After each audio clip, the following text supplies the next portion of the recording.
Le procès proprement parlé de Julian Assange s'est tenu le 7 septembre de cette année et a duré 14 jours. Au cours de ce procès, on a entendu des choses assez extraordinaires qu'on ne pensait pas, en tout cas moi je ne pensais pas les entendre dans un pays occidental, démocratique. Vous avez peut-être entendu les guillemets. En tout cas, je ne pensais pas les entendre de mon vivant. Je vais commencer par la fin, en fait. Peut-être la partie la plus choquante de tout ce procès. C'est lorsque les procureurs américains ont finalement admis, je dis finalement admis parce qu'on le savait, évidemment, depuis le début, mais ils étaient apparemment tellement sûrs d'eux que ça ne les a pas gênés pour le dire. Ils ont donc confirmé que plus aucun journaliste dans le monde n'était à l'abri des poursuites du département de justice américain. Ça aurait dû être un coup de tonnerre dans le ciel et provoquer des levées de boucliers partout dans le monde, en tout cas dans la profession journalistique. Ce qui m'amène à conclure, ce qui est la confirmation que c'est un métier qui est désormais, on pourrait qualifier de sinistré, littéralement, de ne pas avoir réagi à ça. Alors, on parle d'extradition de Julian Assange. Vous connaissez probablement l'importance du vocabulaire. Celui qui contrôle le vocabulaire contrôle les termes du débat.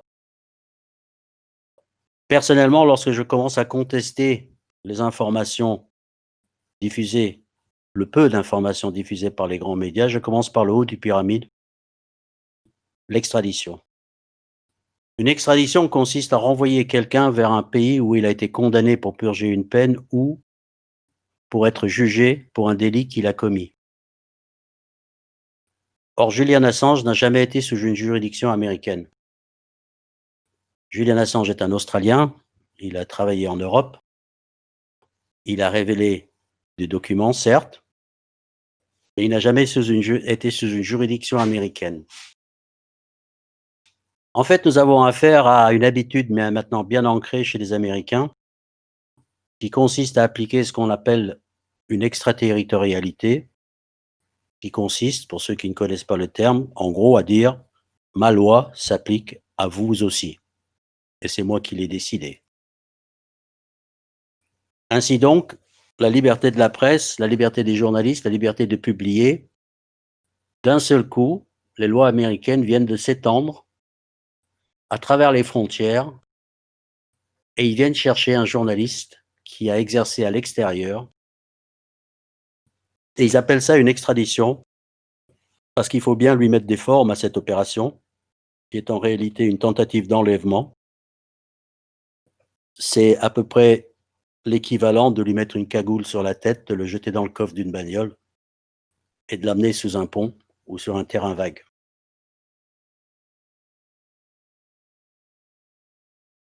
Donc déjà, le fait que les médias ont perpétuellement répété ce terme d'extradition est en soi quelque chose qui induit en erreur. De quoi a été accusé Julian Assange? En fait, on a bien du mal à le comprendre de quoi exactement il est accusé. Pourquoi? C'est vrai que les Américains, les États-Unis ont émis des chefs d'inculpation, 18, au mois de février, lorsqu'il s'est retrouvé expulsé de l'ambassade d'Équateur et arrêté par la police britannique. Ces 18 chefs d'inculpation ont été émis en se basant sur une loi qui a maintenant 100 ans, qui est la loi Espionage Act, qui avait été créée aux États-Unis pour combattre les pacifistes. Et elle a comme particularité, premièrement, de n'avoir jamais été utilisée contre un journaliste. Elle a comme deuxième particularité, c'est lorsque vous êtes accusé sous le coup de cet Espionnage Act de 1917, vos droits à la défense sont à peu près réduits à zéro.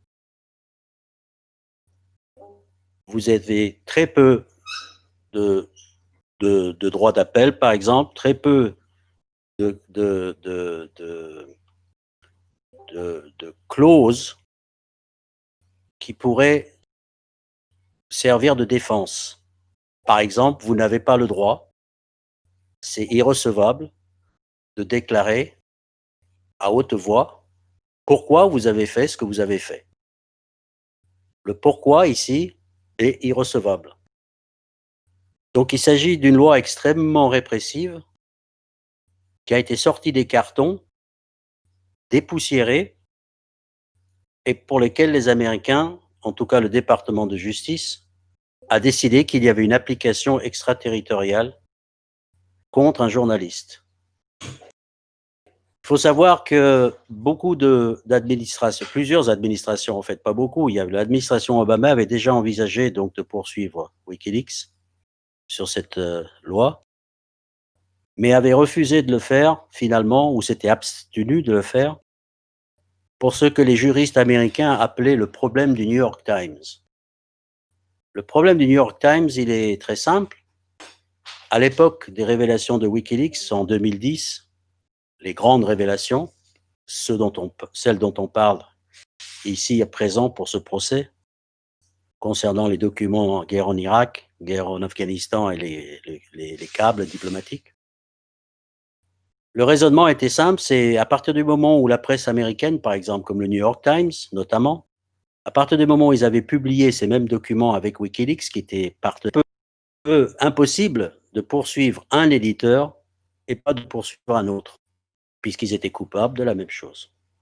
Mais voilà-t-il pas qu'entre-temps, les juristes américains, les procureurs, imaginatifs comme ils sont toujours dans ces cas-là, lorsqu'il s'agit de faire du lawfare, c'est-à-dire utiliser la loi, la tordre pour l'instrumentaliser, ils sont arrivés à une conclusion là, qui consiste à dire la chose suivante. C'est vrai que nous allons faire de l'extraterritorialité de nos lois. Donc, nos lois s'appliquent à vous, à l'extérieur du pays, où que vous soyez dans le monde. Mais pas toutes les lois. Ça serait trop simple. Si vous êtes donc coupable d'avoir violé, apparemment, parce qu'on peut déjà discuter de ça, le Espionnage Act de 1917, par contre, vous ne bénéficierez pas des amendements de la Constitution qui vous protègent en tant qu'éditeur lorsque vous publiez des documents réels, chose qui se passe couramment dans la presse américaine, pour ne pas dire tous les jours, documents classifiés ou non. Il s'agit donc ici d'une manœuvre juridique destinée spécifiquement à mettre la main sur Julian Assange et Wikileaks.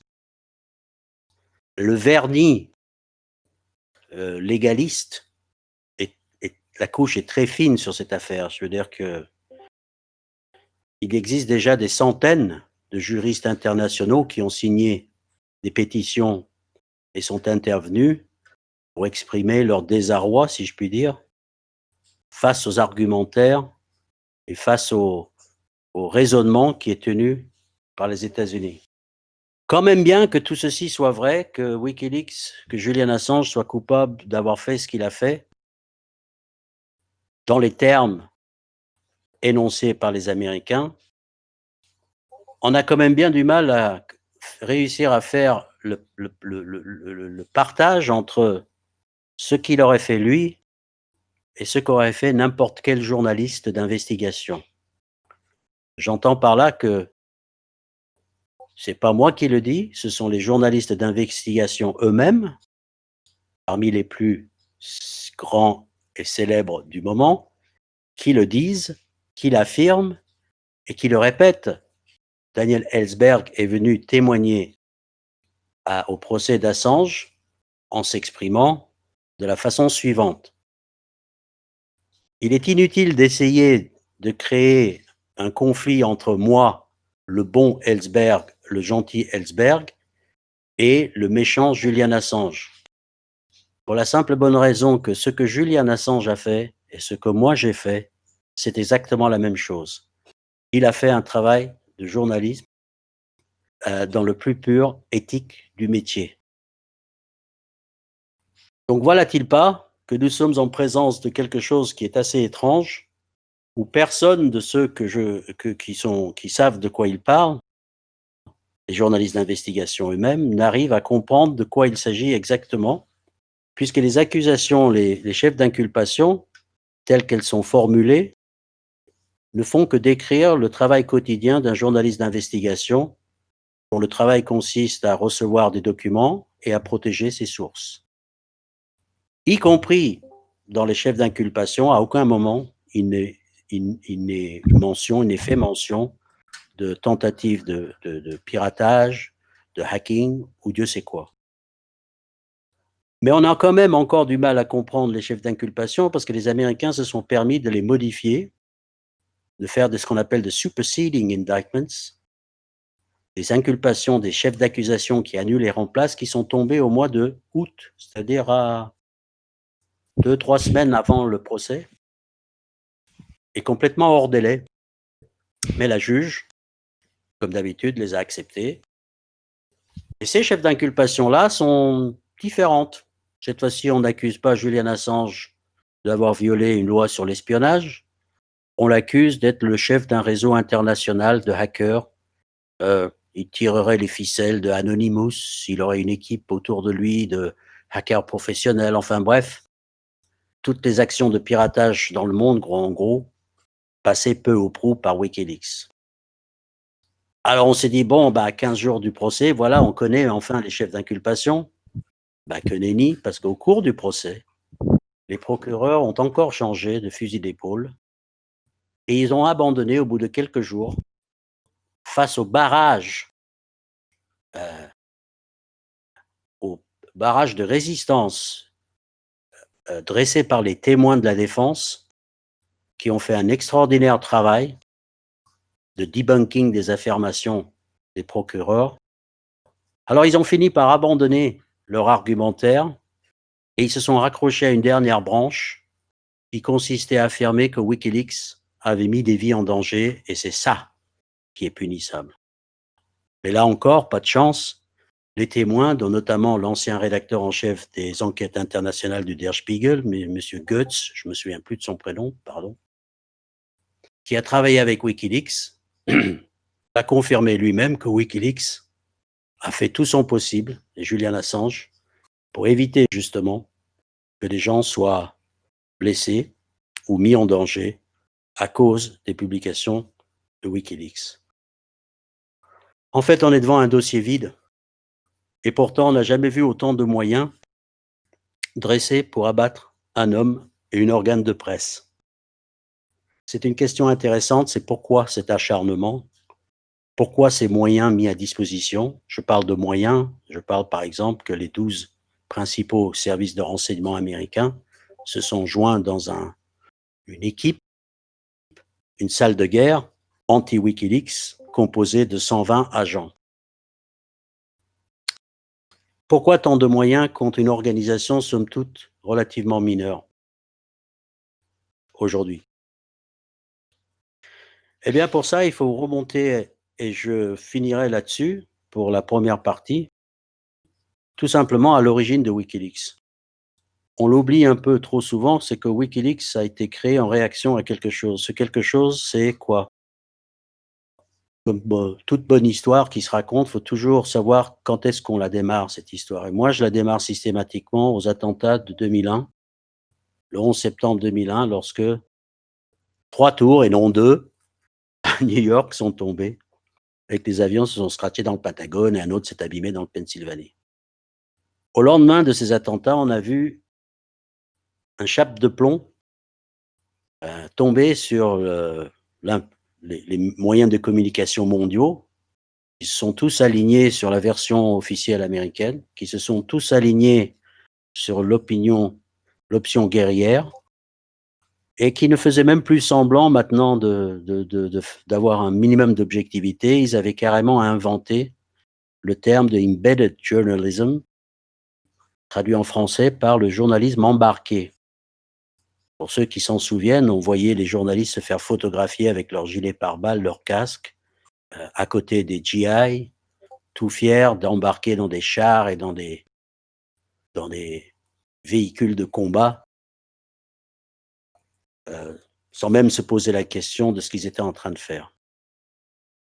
En même temps, on a vu donc monter les lois les lois liberticides, Patriot Act, ici aux États-Unis, là-bas aux États-Unis, et d'autres lois ici, plus tard, et surtout la montée des services de renseignement, de leur pouvoir, qui devenaient de moins en moins contrôlés, ou plutôt de plus en plus incontrôlables. Il y avait donc un double mouvement qui était en train de s'opérer. La population, c'est-à-dire nous, étions de plus en plus réprimés et de plus en plus surveillés, tandis que les gouvernements, les pouvoirs et leurs services de sécurité, et leurs services de renseignement en général, devenaient de plus en plus omniprésents et leur fonctionnement de plus en plus obscur. Et en même temps, les médias, les grands médias, ne remplissaient plus du tout, au peu qu'il ait jamais tenu, le rôle de contre-pouvoir. C'est là que Wikileaks intervient et c'est là que Julian Assange crée un site web au fonctionnement ultra simple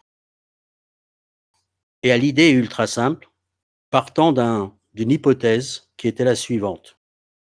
Au fur et à mesure que ces organismes devenaient de plus en plus grands, de plus en plus larges, de plus en plus incontrôlés, il était certain que les dérives allaient se multiplier. Les dérives en tout genre. Quand on n'a pas de contre-pouvoir, quand on est contrôlé par personne, quand on a des comptes à rendre à personne, on connaît la pente. Et il partait du constat que la probabilité pour qu'il y ait des gens à l'intérieur de ces organismes qui se dressent, qui s'offusquent, qui se soient choqués par des comportements ou des faits répréhensibles, cette probabilité serait de plus en plus grande.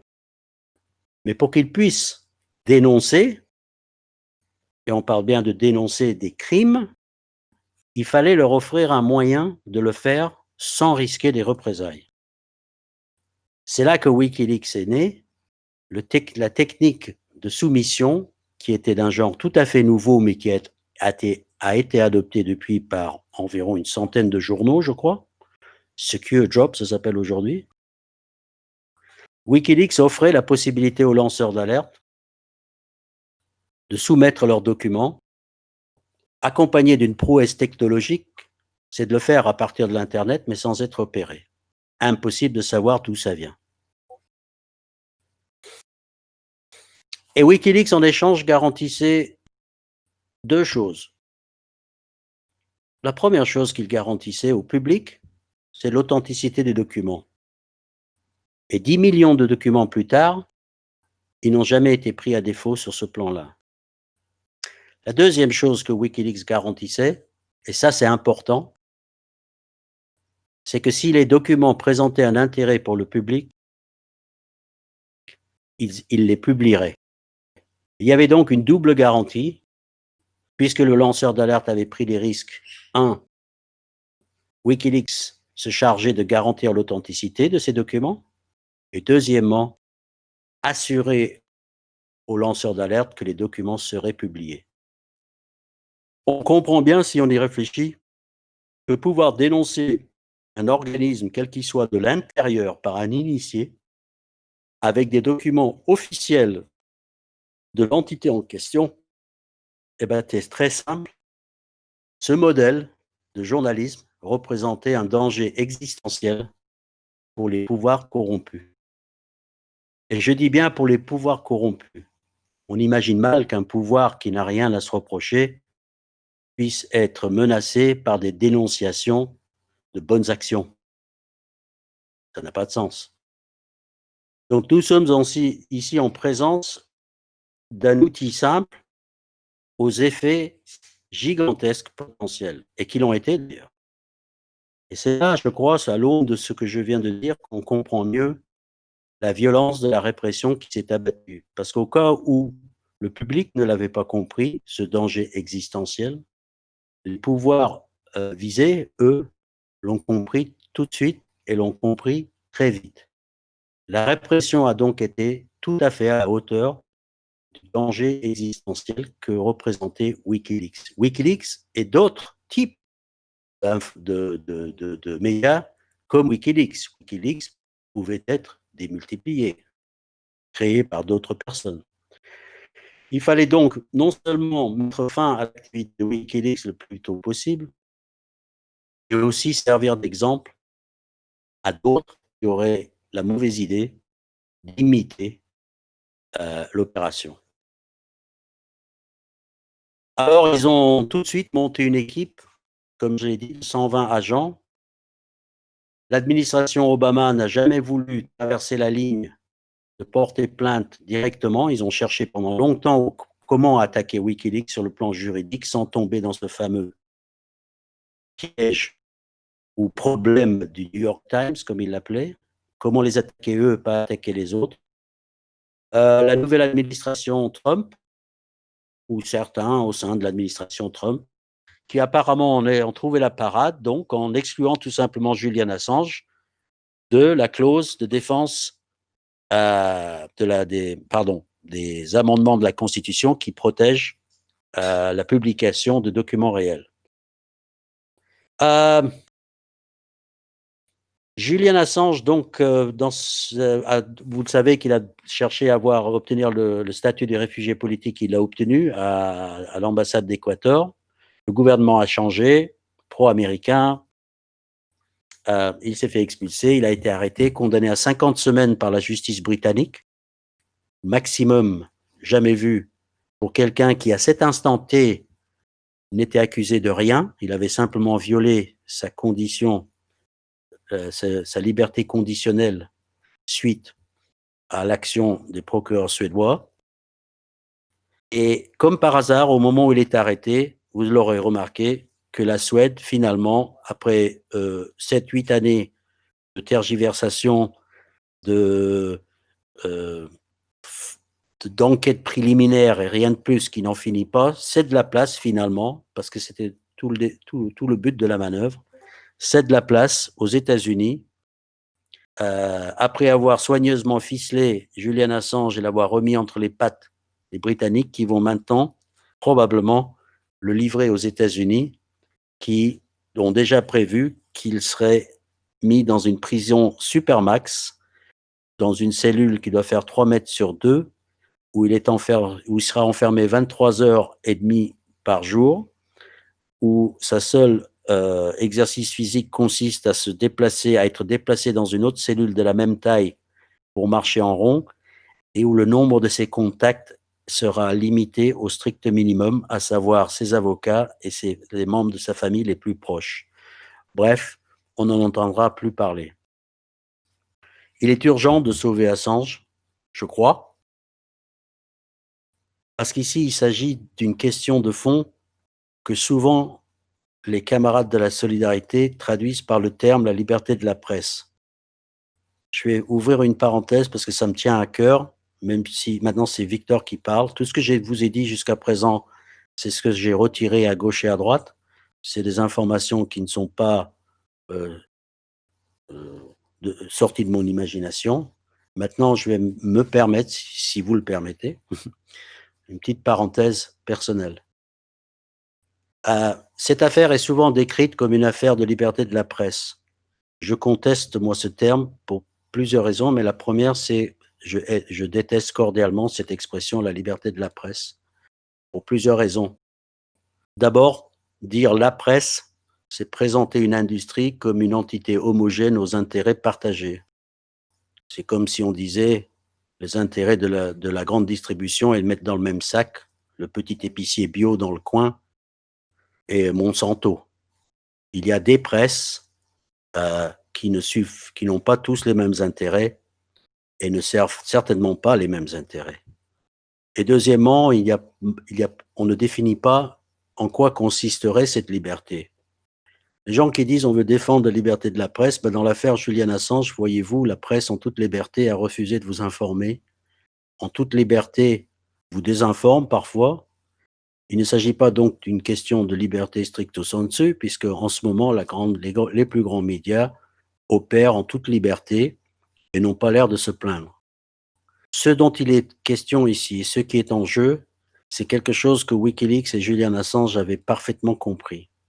C'est notre droit de savoir, qui, figurez-vous, est parfois en contradiction avec la liberté de la presse lorsque la presse décide de ne pas nous informer. Et ce droit de savoir, pour moi, est plus sacré et plus important. Elle englobe, elle induit la liberté d'une certaine presse, celle qui veut nous informer, puisque notre droit de savoir existe, en tout cas sur le plan éthique. À ce moment-là, informer devient un devoir et pas une liberté. Et ça, c'est Wikileaks qui l'avait compris. Voilà. Est-ce que je suis toujours en ligne? Oui, merci Victor. Alors, je vous rappelle à tous que vous pouvez rejoindre l'opération cybermilitante Asile pour Assange, qui se trouve en haut du chat conférence. Voilà, cette opération Twitter pour justement remettre les points sur les i sur cette question du droit de savoir en sollicitant justement les journalistes mainstream. Il y avait une question ou une intervention que Giovanni voulait faire. Est-ce que tu veux prendre la parole? Oui, en fait, ce que je voulais savoir, c'est pourquoi, depuis que Assange est confiné, entre guillemets, parce que c'est une sorte de... Plus qu'un confinement, c'est une forme de réclusion, de mise en détention. Pourquoi, depuis qu'il est confiné, Wikileaks n'est plus capable, entre guillemets, d'exercer en fait son travail? Est-ce que Assange est si essentiel à Wikileaks? Qu'est-ce qui fait que la détention d'Assange a complètement fermé les portes pour l'action de Wikileaks?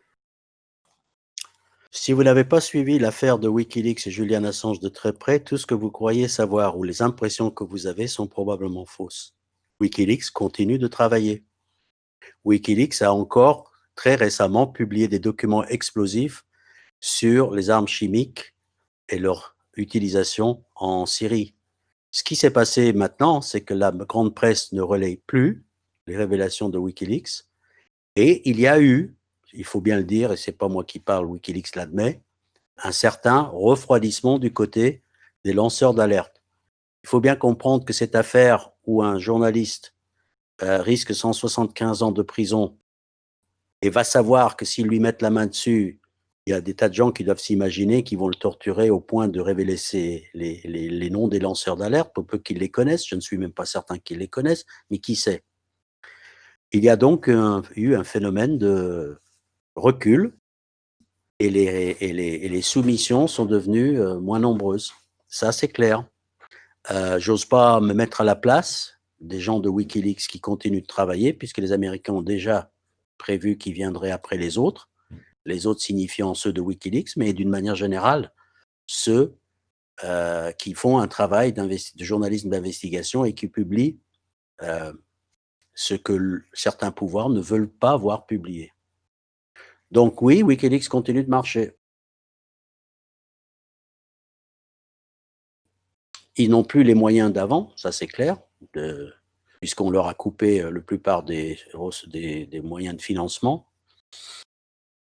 Et que travailler pour Wikileaks maintenant est quelque chose de très dangereux. Il y a déjà plusieurs personnes. C'est une question de vie ou de mort. On n'est pas en train de plaisanter là. On a face à nous, si je puis dire, je me mets dans le sac, des gens qui déclarent des guerres et qui tuent des gens par millions, pour schématiser, qui ne reculent devant rien. Donc des lanceurs d'alerte ont déjà été assassinés, soupçonnés d'être proches de Wikileaks ou pas. Des gens de Wikileaks sont morts. Des gens de Wikileaks ont disparu. Il n'y a pas que Julian Assange. Je tire mon chapeau au nouveau rédacteur en chef, le journaliste islandais, Chris Kristofferson, impossible de prononcer son nom, je m'en excuse, qui tient qui tient qui tient la barque depuis le retrait de Julian Assange, qui avait préparé d'ailleurs élégamment son retrait. Vous savez que avait tout prévu, mais voilà. Est-ce que je peux continuer sur une deuxième question et ensuite Oui. laisser les autres? Ouais, vas-y. Je me posais la question, est-ce que le procès Assange ne risque pas retourner contre le gouvernement américain, d'ailleurs quel qu'il soit, s'il devait avoir lieu dans un pays qui a prononcé une méfiance énorme envers les médias et le système judiciaire avéré et entamé. Est-ce que finalement ce procès qui devrait éventuellement avoir lieu aux États-Unis ne pourrait pas se retourner contre le gouvernement américain lui-même? Ça, c'est parce que vous présumez d'un scénario qui, à mon avis, ne se déroulera pas.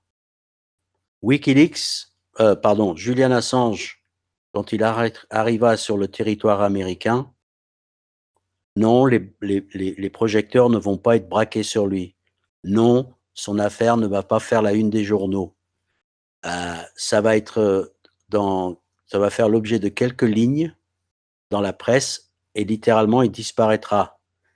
Les Américains auront à peine entendu qu'il a mis les pieds là-bas et c'est la fin de l'histoire. C'est comme ça que ça se passera. Ça ne sera ni je sais plus dans quel sens le mettre. On verra les commentateurs des grandes chaînes américaines se féliciter qu'on ait enfin mis la main sur 2 points et là, vous pouvez enchaîner les qualificatifs dont il a été affublé depuis toutes ces dernières années. Traître, ce qui est la plus cocasse puisqu'il n'est pas américain, agent russe, les démocrates veulent sa peau parce qu'il aurait fait gagner Trump. Non, voilà. Malheureusement, je pense que ce scénario auquel j'ai, à un moment donné, cru peut-être ou espéré, c'est une fois mis le pied aux États-Unis, le procès commence, les amendements de la Constitution, les journalistes comprenant le danger se mettent à s'intéresser à l'affaire, etc. Non, je crois pas du tout que c'est comme ça que ça va se passer. Ils ont déjà préparé le travail dans ce sens-là, hein, le silence autour de l'affaire. Pourquoi, si vraiment cette affaire devait éclater un jour, pourquoi n'a-t-il pas éclaté pendant le procès? Pas toutes ces énormités qu'on a entendues. Non, je crois qu'il partira dans le silence. La seule chose qu'on entendra, c'est le bruit des pneus en train d'atterrir en Virginie, là où il va être enfermé, puis pneus des avions, et puis voilà. Je ne crois pas, en tout cas. Je voulais te poser une question, Victor, sur ce que peut faire la France, ce qu'elle a de bon, évidemment, et les Français que nous sommes. Question souvent posée, j'ai pas une recette magique. Parce que quand j'ai vu quelles ont été les mobilisations nécessaires pour faire libérer certains prisonniers politiques, on en est tellement loin, tellement loin.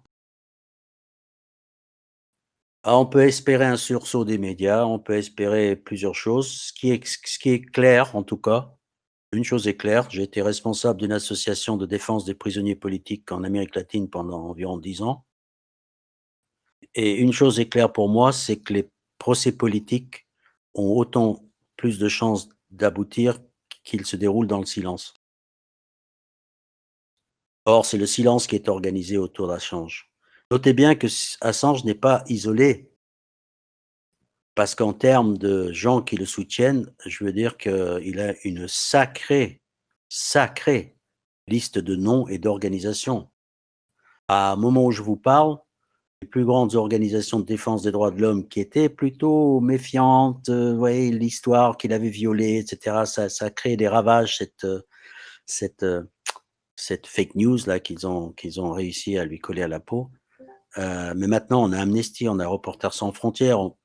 Quoi qu'on pense de ces organisations-là, il y en a certaines dans la liste que j'ai citée ou pas, pour lesquelles je n'ai pas beaucoup d'amitié, mais toujours est-il que, voilà, il a la Fédération internationale des journalistes qui représente 650 000 adhérents, il a le syndicat des journalistes anglais, il a les 3 principaux syndicats de journalistes français, il a tous les grands journalistes d'investigation, il a plusieurs prix Nobel, il y a eu une pétition récemment où des centaines de diplomates et d'anciens présidents ou de présidents de pays en exercice, mais vous ne le saurez jamais, ont signé pour Julian Assange. On a le Bolivien, on a le Vénézuélien, on a le Mexicain, on a l'Argentin maintenant. Il est extrêmement bien en termes de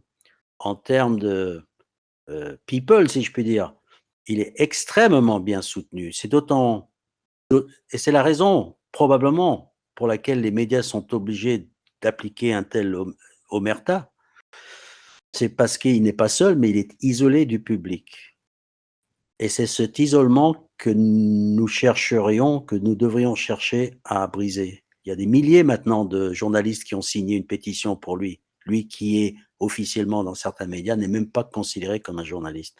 Il y a des centaines de juristes, le plus récent, avant-hier, le barreau, l'association des juristes de la Finlande viennent de se joindre à lui. Il y a des centaines de médecins qui ont déclaré qu'il était victime d'une torture d'après leur analyse à distance, mais aussi ceux qui l'ont examiné physiquement de près, qui ont été amenés par les procureurs le rapporteur spécial des Nations Unies sur la torture.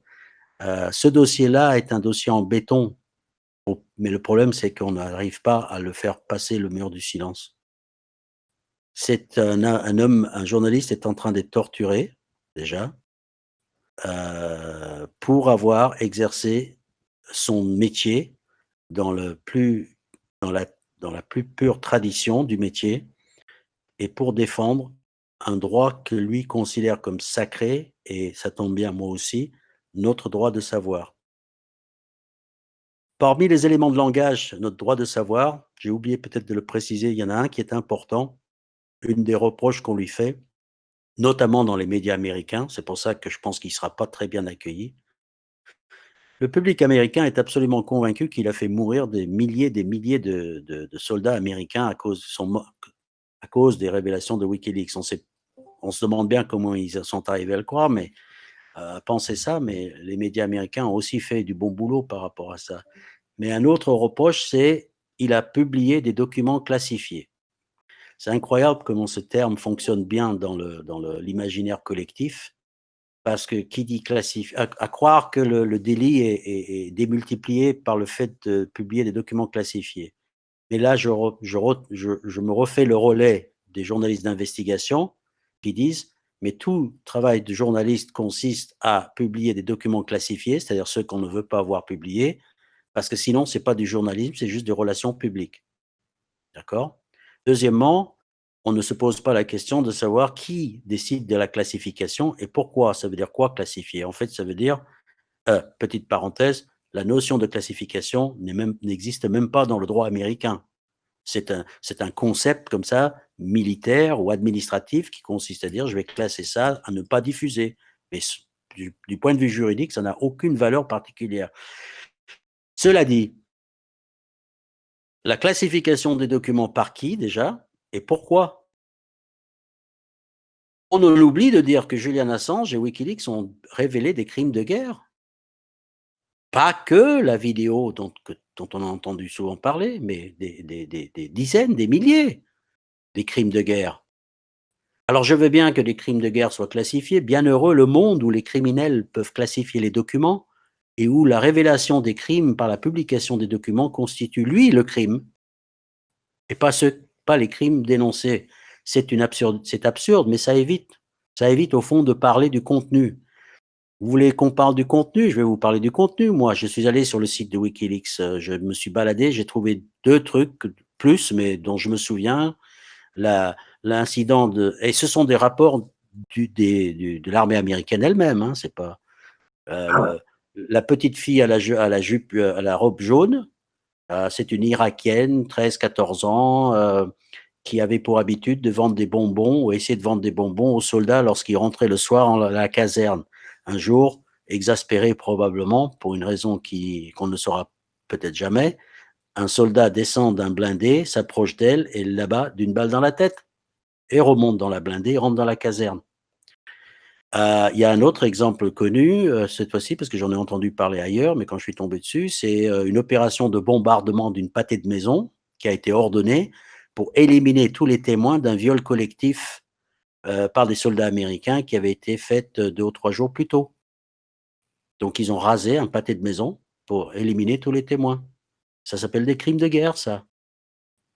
Et toute institution qui craint la révélation de ses propres dérives, de ses propres crimes selon ses propres critères, que c'est une chose de dire ça c'est un crime, c'est encore pire lorsque c'est bien un crime, y compris selon les critères de l'entité en question, et bien cette entité, au lieu de remercier, en regrettant probablement comment on l'a su, mais au lieu de remercier les gens qui ont révélé ces crimes, décide de mener une répression féroce contre ceux qui les ont révélés. C'est la preuve, si preuve il fallait, que c'est toute l'institution qui est corrompue, de haut en bas de l'échelle. C'est la preuve que Julian Assange avait raison, que les lanceurs d'alerte qui étaient censés, c'est ce qu'on leur balance souvent à travers la figure, étaient censés suivre le procédure interne classique pour dénoncer, mais que ça ne pouvait pas marcher, que ça ne marcherait pas. Dans une vraie démocratie, peut-être que ça marcherait, mais dans une situation où ces entités-là, l'armée, les services de renseignement n'ont plus de compte à rendre, prennent un pouvoir complètement disproportionné, agissent de façon occulte, sans que l'on sache réellement ce qu'ils font. Rappelez-vous que si on n'avait pas eu Snowden, on n'aurait jamais même su que tout le monde était espionné par la NSA, par exemple. Alors, on ne sait même pas ce qu'ils font. Donc, la probabilité pour que les voies officielles, la procédure pour porter plainte contre son propre supérieur hiérarchique, ben, on ne peut pas trop compter dessus. Donc, l'idée de Wikileaks avait toute sa raison d'être. Je suis coupé? Non, non, très bien. Je pense que les gens, en fait, écoutent attentivement parce qu'ils sont pas dans la réaction, ils sont vraiment dans l'écoute, là. J'ai Moi, essayé je d'être rapide, hein, parce qu'on je m'avait dit, ah, mais tu fais une présentation, j'ai survolé des tas de choses. Des tas de choses mériteraient d'être contrôlées par vous-même. Pourquoi est-ce que Victor, qui n'est personne dans cette affaire, d'ailleurs, je l'ai dit tout à l'heure, mais les gens n'étaient pas encore connectés, j'étais en train de papoter avec les modérateurs. Imaginez, que fait un journaliste dans une prison de haute sécurité pour commencer? Ça, c'est déjà du jamais vu. On sent bien que, et ça ne fait choquer personne, ça n'a pas l'air de choquer les journalistes qu'un journaliste se trouve dans une prison de haute sécurité. C'est terrible les conditions.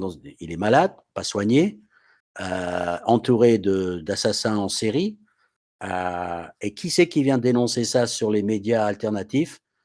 Un gars, moi, qui tient un petit site, qui a certes une réputation dans certains milieux, mais pas forcément celui-ci. Ici, devant ce micro, c'est les ténors du journalisme qui devraient être là. Je devrais être, moi, effacé complètement derrière tout ça, en train d'applaudir à partir de mon salon en disant « Ouais, vas-y, vas-y, vas-y ». C'est pas moi qui devrais être ici. C'est pas pour m'enlever du mérite, mais l'anomalie de la chose, c'est déjà que ce ne soit pas des journalistes eux-mêmes qui soient au front pour défendre cette affaire, des journalistes encartés, des journalistes qui ont les moyens, des journalistes qui ont une pseudo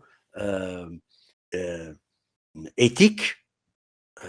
C'est totalement incompréhensible pour moi.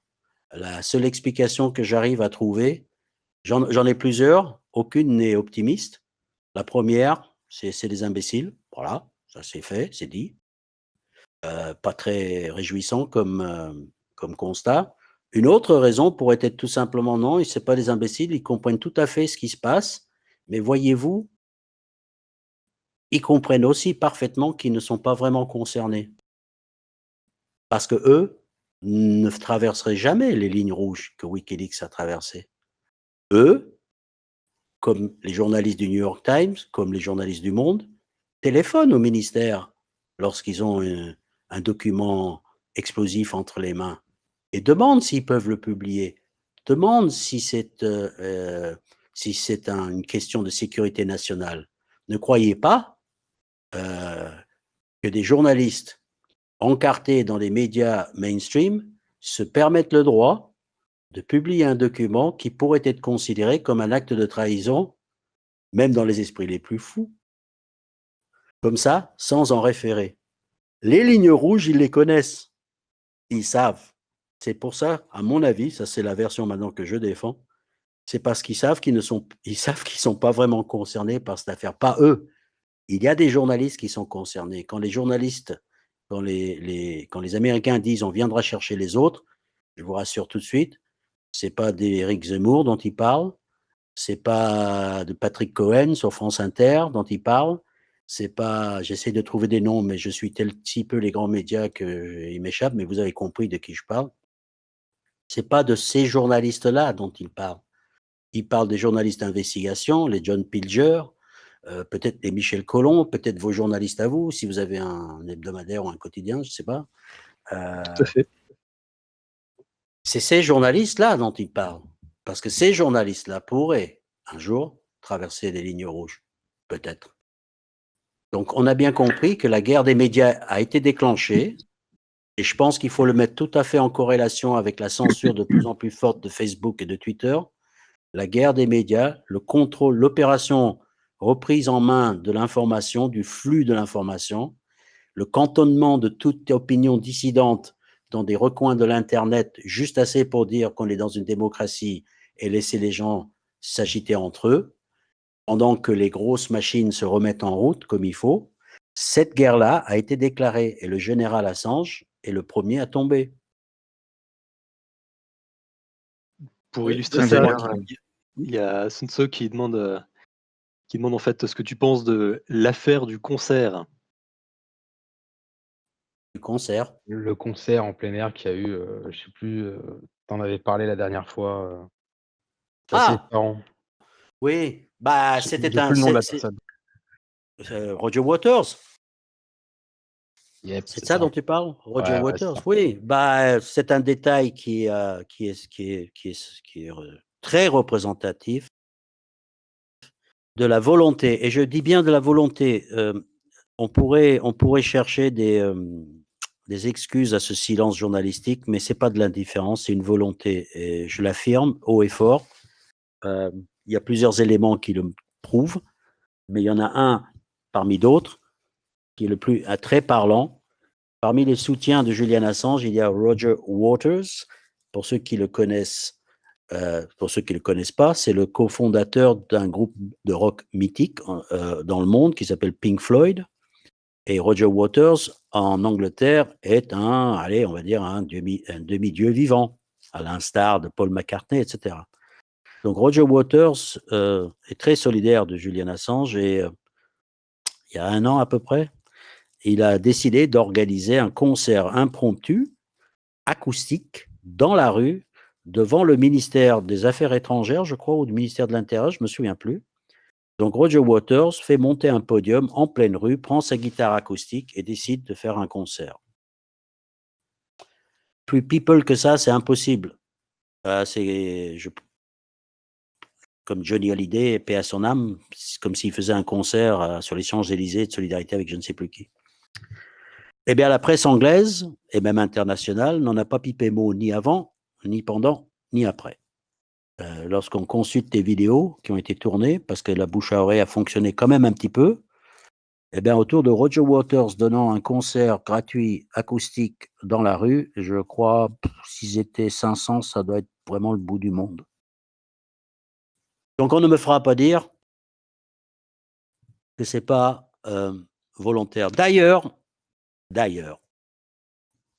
en Angleterre, on a une avocate avec nous qui travaille, qui fait pas partie des avocats de l'équipe officielle d'Assange, mais qui fait un énorme boulot de harcèlement des autorités par des demandes FOIA, là, c'est Freedom of Information Act. Vous écrivez à une administration pour obtenir des informations sur le fonctionnement de quelque chose. Et vous êtes en droit, sauf quelques cas spécifiques, de recevoir en retour l'information demandée. Quand vous écrivez autour du sujet de Julian Assange, alors là, barrage, silence, louvoiement, très difficile. Mais toujours est-il qu'elle a réussi à obtenir une information, c'est qu'il existe en Angleterre, et qui l'eût su, un organisme dont je ne me souviens plus le nom, je suis désolé, je suis fatigué là, qui regroupe le ministère des Armées, le ministère de l'Intérieur et les journaux, qui détermine les affaires pour lesquelles on émet un avis D, un D notice. Notice, un D, la lettre D. ce qui signifie en gros que cette affaire-là, qui a fait l'objet d'un notice, la presse doit s'abstenir d'en parler. Ou alors, ad minima. C'est un organisme et c'est une décision qui est prise de façon collégiale par le pouvoir et les journalistes. Difficile de faire plus embarqué, plus embedded et plus intimement lié que ça. Là, figurez-vous qu'on a appris qu'en Angleterre, il y avait effectivement un notice sur l'affaire Assange. Comment est-ce qu'on l'a su? C'est publié sur Wikipédia, figurez-vous. Il suffit de demander. Et je suis en train de me demander si l'équivalent n'existe pas en France sans que l'on sache. Parce qu'il y a beaucoup de camarades en Angleterre qui n'étaient même pas au courant de cette mesure administrative qui pouvait être prise, de déclarer une affaire non diffusable. Alors à l'origine, j'ai essayé de remonter un peu, ça avait été fait pour défendre, pas défendre, mais concernant les cas de pédophilie, pour protéger les victimes et les accusés. C'est-à-dire que la presse ne devait pas en parler, c'est-à-dire ne pas révéler les noms, ne rien dire en gros. Évidemment, comme souvent dans ce genre d'affaires, ça a été illico presto étendu. Et sur l'affaire Assange, il y a un notice, un ordre, un bâillon, voilà, loi du bâillon, c'est ça le terme, je le cherchais, un bâillon qui a été émis. Si j'en crois Wikipédia, mais qui n'est pas forcément une source fiable, mais eu égard au comportement de la presse britannique. Alors, il y a deux comportements dans la presse britannique. Il y en a une, c'est le silence. C'est le silence, le comportement. Il y en a l'autre, comme The Guardian, qui s'est livré à une véritable opération de massacre de Julian Assange.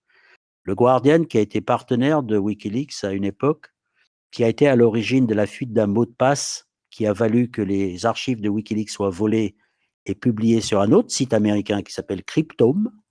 C'est là les accusations ont dit que Wikileaks a tout balancé. En fait, ça vient d'une bévue monumentale des journalistes du Guardian eux-mêmes qui n'ont rien trouvé de mieux que de publier un livre avec comme tête d'un des chapitres le mot de passe d'accès aux archives de Wikileaks que Julian Assange leur avait naïvement confié. Et des hackers, des astucieux, se demandant c'était quoi ce titre un peu abscon, se sont demandé si c'était pas un mot de passe. Et effectivement, c'est le mot de passe d'accès aux archives et ils ont balancé tout sur Internet avant même que Wikileaks en soit au courant. D'où la légende urbaine que Wikileaks balance tout sur Internet. Mais les journalistes du Guardian ne se contentent pas de faire ça. Dans les derniers mois précédant le procès, on a compté, je crois que c'était 40 d'articles à charge, totalement à charge, insultants pour certains. Et quand je dis insultant, il y a une journaliste du Guardian sur Twitter qui a qualifié Julian Assange de étron, littéralement. Et il faut faire une pause dans ces cas-là et se dire, mais quel degré de haine et de méchanceté pour qu'elle se permette de qualifier ainsi un type aussi mauvais dans son esprit qu'il soit, mais seul et abandonné, chose qu'elle n'oserait jamais faire pour d'authentiques criminels de guerre qu'elle aurait interviewés. Jamais elle aurait ce courage de qualifier d'étron George Bush, par exemple, père ou fils d'ailleurs. Jamais. Mais, Julian Assange, oui, si vous voulez, on peut le qualifier d'étron, il n'y a pas de problème, comme ça je montre un peu ils sont absolument dégueulasses, ces journalistes, mais le cerise sur le gâteau, c'est The Guardian au novembre 2019, si je ne me trompe pas d'année, parce que tout commence à se bousculer maintenant, se sont permis de publier une pleine page d'un fake news, d'un article inventé de toutes pièces, A jusqu'à Z, et je vais vous expliquer pourquoi il a été inventé. Et dans cet article, toujours écrit par les deux saligots qui avaient révélé le mot de passe, Luke Harding et David Lee, peut-être que Luke Harding, peut-être pas David Lee sur ce coup-là, mais peu importe, où il raconte que Julian Assange, lorsqu'il était dans l'ambassade, avait reçu un proche de Trump, Paul Manafort, à plusieurs reprises, allant jusqu'à décrire la couleur du pantalon que portait ce monsieur, ainsi que plusieurs Russes. Tout ceci, c'était faisait partie de la stratégie d'essayer d'assimiler Wikileaks et Julian Assange comme des agents russes. Le problème avec cet article, évidemment, et Wikileaks l'a souligné plus d'une fois, publiquement, c'est que quand vous entrez dans l'ambassade le plus surveillée de la planète, qui a des caméras tout autour et des caméras en face posées par la CIA elle-même, et que les journalistes sont incapables de produire ne serait-ce que un seul élément de preuve que ce monsieur Manafort était déjà, est-ce qu'il était à Londres, est-ce qu'il est rentré dans l'ambassade, et rien dans les registres de l'ambassade, des entrées-sorties, ne laisse voir que Manafort serait rentré. Donc c'était une accusation absurde, mais que le Guardian n'a jamais rétracté. Preuve qu'ils n'étaient pas très tranquilles, l'esprit tranquille, c'est quand ils ont publié l'article sur leur site internet, Wikileaks a tout de suite, alors j'ai assisté au combat en direct parce que je suis un couche-tard et je suivais les tweets de Wikileaks. Ils commençaient à dénoncer factuellement, phrase par phrase, l'article. Et ils faisaient remarquer qu'en même temps, en temps réel, on voyait l'article être modifié et ajusté en fonction des mensonges les plus éhontés ou les plus maladroites que Wikileaks dénonçait. C'est le Guardian. On en est arrivé maintenant où les journalistes mainstream, en plein milieu de ce grand combat là, de fact-checking, tout le monde a ses fact-checkers. Ce qu'on peut constater, c'est que pour quand il s'agit de se fact-checker eux-mêmes, ou de fact-checker l'affaire Assange, ou de fact-checker les informations sur la Syrie, ou de fact-checker les informations sur le Venezuela, ils sont aux abonnés absents. Le fact-checking apparemment fonctionne toujours à sens unique pour conforter quelque part quand même le discours, à quelques détails près, le discours dominant. J'espère que vous l'aurez remarqué.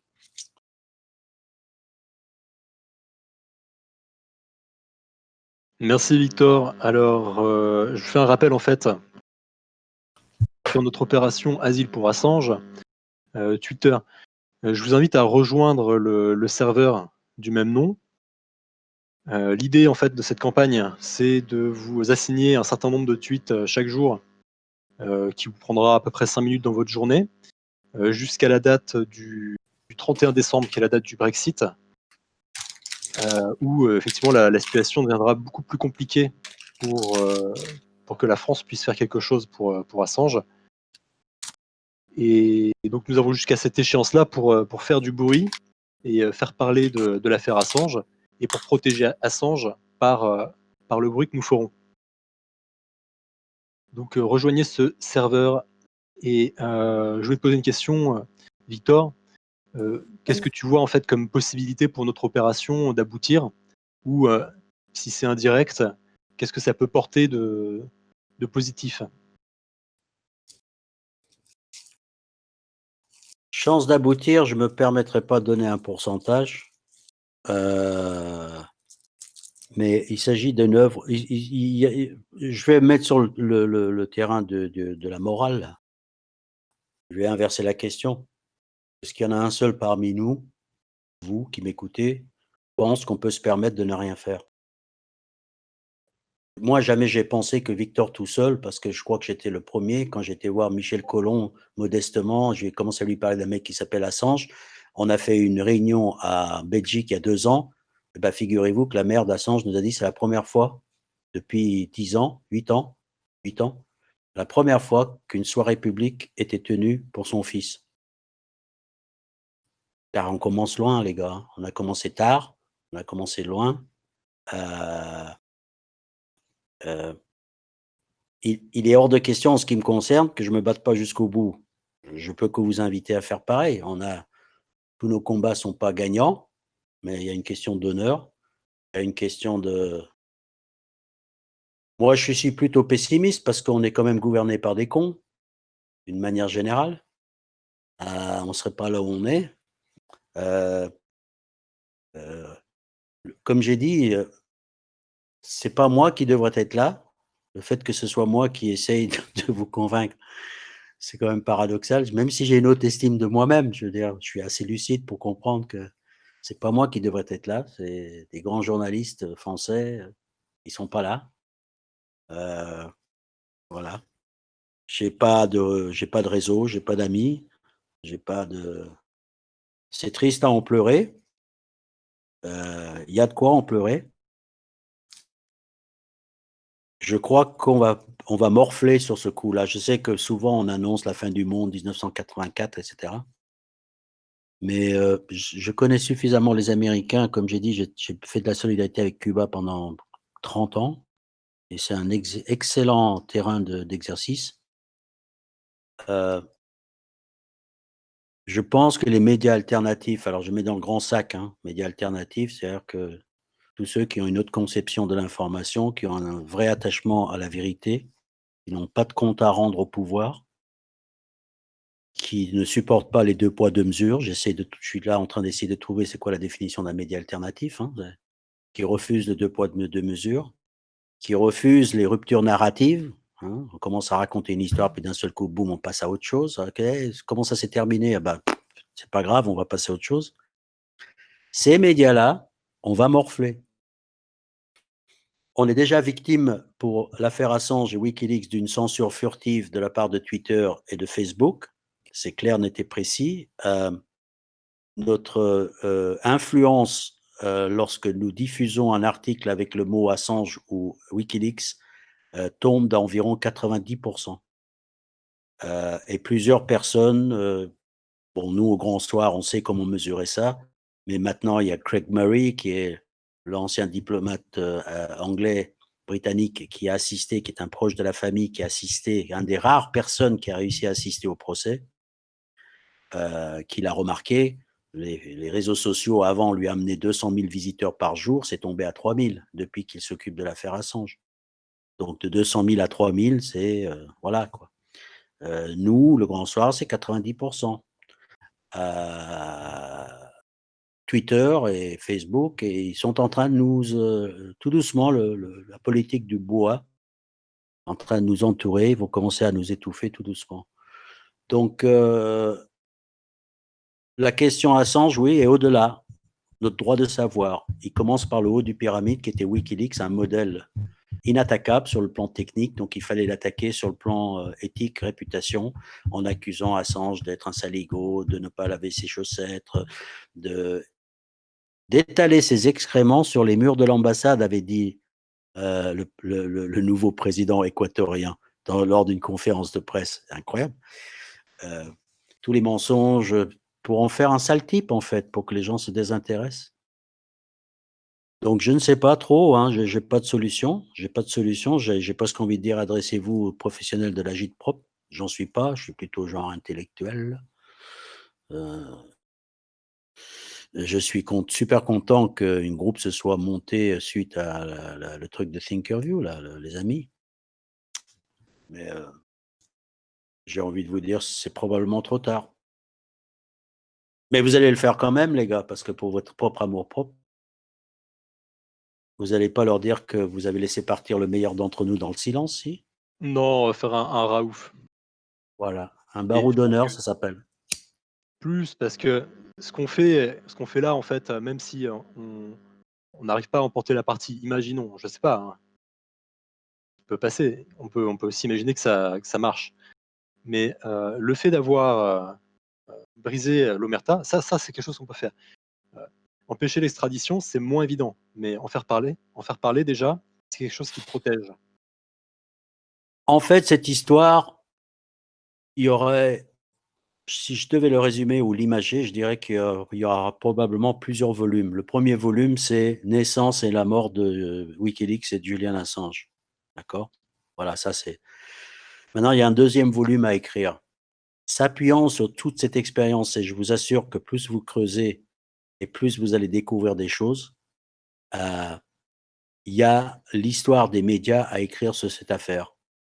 Comment ils se sont comportés, quels intérêts ils ont servi, jusqu'où est allée leur complicité avec les forces noires, obscures, qui tentent de reprendre la main dans le combat gigantesque qui est en train d'être mené, à, si vous voulez, un terrain où vous les avez chopés les mains dans le sac, la main dans le sac, tous autant qu'ils sont, et on en trouve un petit paquet, c'est dans l'affaire Assange, hein. Et c'est pas pour rien. C'est pas pour rien. Comme je vous dis, ce droit de savoir, cette menace existentielle, ils l'ont tous compris et ils se sont tous alignés dès que l'autodésigné arbitre a sonné la fin de la partie dès 2010. Donc, il y aura l'histoire de Wikileaks à écrire. Dans tout ce que je vous ai raconté, je n'ai fait qu'effleurer, mais vraiment effleurer les bassesses et les saloperies qui ont été commis dans cette affaire. Je pourrais vous parler d'une procureure suédoise qui a émis un mandat d'arrêt international en faisant une écriture en faux, un faux en écriture, comme on dit. Peu de gens l'ont vu, son mandat d'arrêt. Moi, je suis allé le voir, il est disponible sur Internet. Vous savez ce qu'elle a fait, cette procureure Marianne Ni, qui a déclenché toute cette... Elle a simplement rephrasé euh, la déposition des femmes, que j'ai lues par ailleurs, qui sont aussi disponibles, pour faire passer ça comme un viol. La chose est tellement vraie que la Haute Cour britannique l'a reconnu dans son compte-rendu, paragraphe 95, où elle reconnaît que le phrasé de Mariani a été bidouillé, qu'elle a déformé les propos des femmes, mais que ça ne changeait rien à la validité du mandat d'arrêt. Je pourrais vous parler des Britanniques qui ont changé leur loi parce que personne n'a percuté, personne ne percute jamais lorsque je le dis, c'est très drôle ça. J'ai dit qu'une procureure avait émis un mandat d'arrêt. Est-ce que ça ne choque personne qu'un procureur puisse émettre un mandat d'arrêt? C'est normalement un juge qui émet un mandat d'arrêt. Mais figurez-vous que c'est tout à fait irrégulier qu'un procureur n'a pas à émettre un mandat d'arrêt sans qu'un juge ait jugé, puisque le procureur ne fait partie, si je puis dire, que de l'accusation. Et au milieu, il y a un juge, il y a la défense, l'accusation, le juge. Eh bien, figurez, c'est tellement vrai ce que j'ai dit que les Anglais, après avoir servi ce mandat d'arrêt sur la foi d'une ambiguïté de la loi anglaise, ont changé la loi britannique. Ils ont été obligés de changer la loi britannique, mais avec un effet non rétroactif. Non rétroactif voulant signifiant quoi? Et dans les milieux autorisés, on appelle ça la clause Assange, pour que Julian Assange ne puisse pas bénéficier rétroactivement de l'irrégularité constatée par la nouvelle loi, qu'on ne peut pas servir un mandat d'arrêt émis par un procureur, etc., etc., etc. Tout dans cette affaire est une farce. Tout. J'ai pour habitude de c'est une gigantesque jeu de dinette, comme on faisait quand on était petit. On faisait semblant de manger dans des assiettes en plastique. On faisait semblant de faire cuire sur un petit fourneau en plastoc, etc. Ils font semblant. Ils font semblant parce qu'il faut mettre, on est quand même dans des pays officiellement démocratiques, il faut mettre un petit peu de, de, de forme. On ne peut pas lui mettre le fameux cagoule sur la tête et le balancer dans un coffre. Alors on fait ça de façon un petit peu organisée, un petit peu, mais il s'agit réellement, la juge en charge de l'affaire, elle a un conflit d'intérêts direct. Son mari et son fils sont cités par les documents de Wikileaks, mais elle refuse de se récuser. Voilà. Julian Assange n'a pas été arrêté par une justice, n'est pas devant des juges neutre qui se frotte le menton en se demandant ce qui se passe, il a été capturé par les salauds qu'il a dénoncés et qui le regardent droit dans les yeux aujourd'hui et qui lui disent « Mon petit salaud, on t'a eu et tu ne vas pas t'en sortir comme ça ». C'est ça ce qui se passe en ce moment, résumé selon les propos de Victor. Mais c'est ça, je pense que je suis ultra proche de la réalité en le formulant comme ça. Il s'en est pris à des salauds plus forts que lui. Voilà. Résumer toute l'affaire Julian Assange, il s'en est pris à des salauds plus forts que lui. Je trouve intéressant que les Britanniques jouent, et que ça se voit surtout, un rôle très néfaste dans toute cette affaire, parce que souvent on pense effectivement à la puissance américaine. Or, là, en fait, ce qui émerge, en fait, c'est tout ce système des fameux Five Eyes, c'est-à-dire Oui, système exact. de renseignement des Britanniques, avec Qui ne f- l'Australie, je ne sais plus trop quel. Nouvelle-Zélande, Canada, Australie, Grande-Bretagne, États-Unis. Et ça, couplé avec le système des paradis fiscaux des îles en fait, britanniques, sous juridiction de la couronne, je trouve que là, c'est quelque chose aussi qui est exposé à travers cette affaire Bien sûr. et qui me semble tout à fait sensible et à pointer du doigt. Il y a derrière l'affaire Wikileaks une autre affaire aussi, celui de la résistance à un monde de surveillance électronique de plus en plus omniprésente.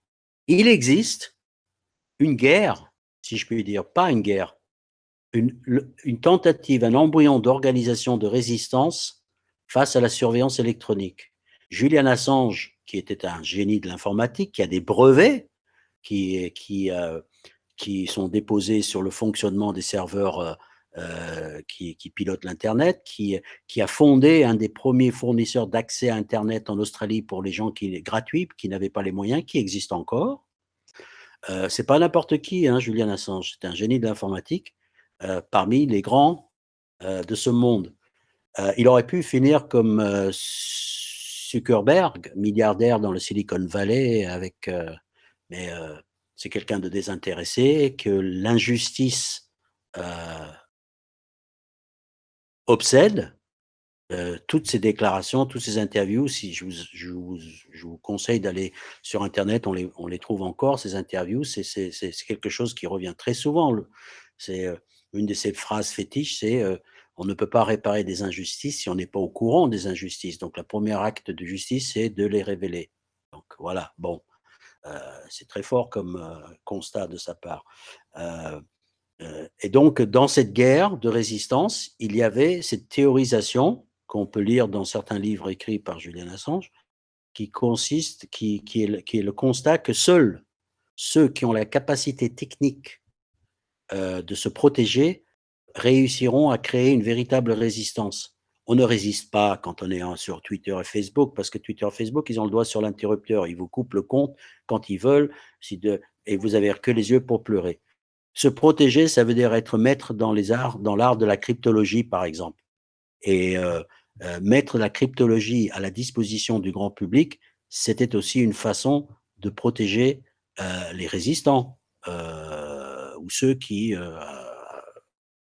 avaient quelque chose à cacher, en bien ou en mal d'ailleurs, c'est vrai, mais en attendant, leur objectif, c'était ça. Et ce n'est pas innocent d'ailleurs qu'actuellement, je crois qu'en France d'ailleurs, ou est-ce que c'est en Angleterre, qu'il y a une loi, des lois en prévision pour interdire la cryptologie, et que pas mal de cryptologues, je pense notamment à Aaron Schwartz, ont payé cher leur engagement dans ce sens-là, à titre pas d'anecdote, mais par rapport à tout ce qui se passe autour de l'affaire Assange.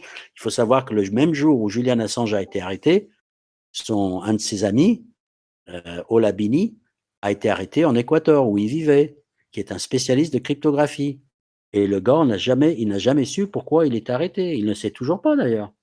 Ils essayent par tous les moyens, apparemment, d'empêcher que se constitue un front de gens qui seraient capables d'offrir des outils qui nous protégeraient de la surveillance massive et omniprésente. C'est une guerre qui est parallèle à celle de Wikileaks et qui concerne ou qui connaît, où on voit évoluer à peu près ou souvent les mêmes acteurs. Il a fallu d'ailleurs des spécialistes en cryptologie pour créer un site comme Wikileaks qui était complètement béton, car comme vous le savez, tout ce que vous faites sur Internet est visible de la part de ceux qui veulent savoir ce que vous faites. Sauf si vous vous connectez à Wikileaks. Vous pouvez vous connecter à Wikileaks et envoyer des documents, et personne ne sait, par la magie des techniciens, qui et où était la personne qui a soumis les documents, ni quels étaient les documents soumis. Donc oui, il y a une vraie guerre derrière, il y a de vrais enjeux au-delà de Wikileaks. Je rappelle l'objectif de cette réunion et ensuite je vais te laisser le mot de la fin, Victor. Donc, en fait, on fait cette réunion pour organiser une opération de cybermilitantisme sur Twitter et montrer qu'il y a une force dans ce pays, un soutien le plus massif possible pour l'asile pour Assange. Donc, cette opération s'appelle Asile pour Assange Twitter. Le lien est dans le fil chat conférence. Et je vous invite à le rejoindre. Vous verrez, ce sera très simple à utiliser. Ce sera quelque chose qui vous demandera 5 minutes par jour sur Twitter. Vous voulez quelques mots de conclusion? Volontiers, oui. Excuse-moi. Écoutez, qu'est-ce que je peux conclure là-dessus? Je vais conclure que le droit à l'information devrait être considéré comme un droit sacré et Wikileaks était l'apanage de ça. Alors peut-être, et je dis ça pour concéder un peu à tout ce qui se dit, c'est que peut-être qu'ils ont commis quelques maladresses, mais c'était une première expérience, c'était du jamais vu, il n'y avait aucune raison que ça se passe sans anicroche. Mais le modèle était là, prêt à être démultiplié. Et in fine, la seule question, à mon avis, qui mérite d'être posée, c'est essayer d'imaginer un monde avec Wikileaks et essayer d'imaginer un monde sans, et de demander lequel des deux vous préférez et d'agir en conséquence. Voilà, et merci à tous. Merci beaucoup, Victor. Merci à vous. Merci Victor. Merci. Merci, oui.